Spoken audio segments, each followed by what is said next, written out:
Bima Pub, urahisi wa maisha. Ipo changamoto ambazo Mungu akitupa uhai inafaa tushirikiane kuzifanyia kazi kwa juhudi zaidi.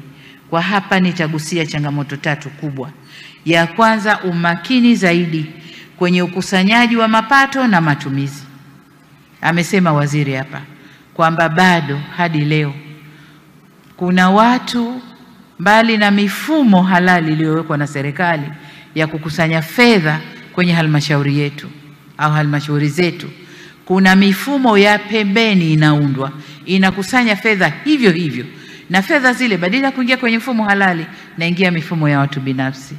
Waziri na wakurugenzi, na wataka muwe macho kwenye hili, muwe macho kwenye hili, kwa sababu fedha hii itakapokusanywa yote ikaingia kwenye mifumo halali, hizi kelele tunazopiga ndogo ndogo hazitakuwepo.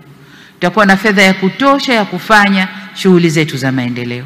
Lakini tukiachia zikienda mikono mingine, maendeleo yetu yanakwenda kuzorota, na muda wote halmashauri zinadai fedha serikali kuu, wakati fedha iko kule na inaachiwa inapeperuka.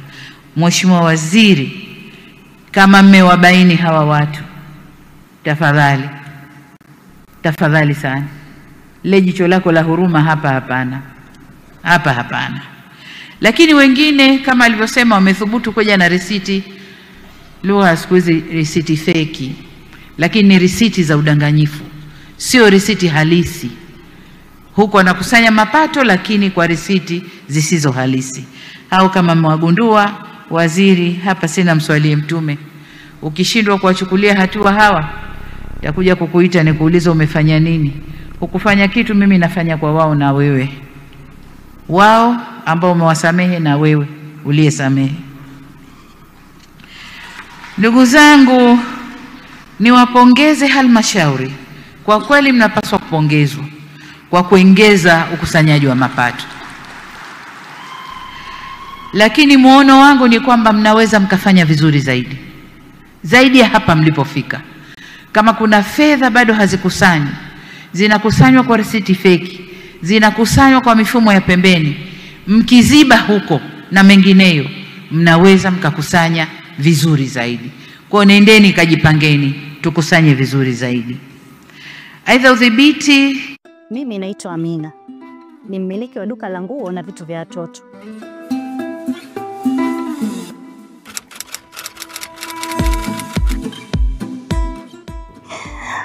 Kwa sababu naweza kujihudumia bima ya safari muda wowote kwenye WhatsApp yangu. Isitoshe, naipata bima papo hapo kwenye simu na email yangu.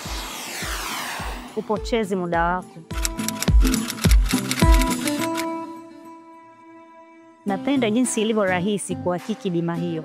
Na uzuri zaidi, hata ubalozi unapoenda kuomba visa wanaihakiki wenyewe kwenye WhatsApp. Tumia Bima Pub kwa kupiga *150*51 alama ya reli, au kwa WhatsApp tuma neno Bima Pub kwenda namba 0764166066 ujipatie bima. Bima Pub, urahisi wa maisha.